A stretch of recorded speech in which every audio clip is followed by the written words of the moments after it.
మనుషుల స్వభావం ఏంటో తెలుసా?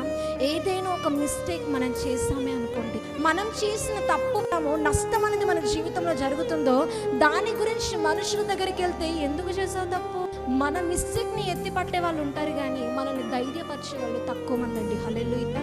మర్చిపోయినప్పుడు కూడా గుర్తు తెస్తారు.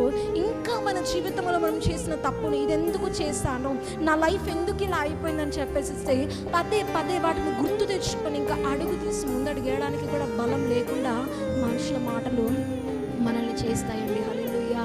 కానీ నువ్వు తప్పు చేసి కనుక ఆ తప్పు నిమిత్తమే కనుక పశ్చాత్తాపడి ఇంక ఎన్నడూ నేను చెయ్యను అన్న ఫీలింగ్తో దేవుని సన్నిధిలోకి వస్తే తూర్పుకు పడమరకు ఎంత దూరం అయితే ఉంటుందో అంతగా నీ తప్పులు, నీ దోషాలన్నీ, నీ బాధలన్నీ, నీ టెన్షన్స్ అన్నీ, నీ కలవరాలన్నీ మర్చిపోయి నూతన జీవితాన్ని ఆరంభించడానికి గల సహాయము దేవుడు చూపిస్తాడండి. హల్లెలూయా.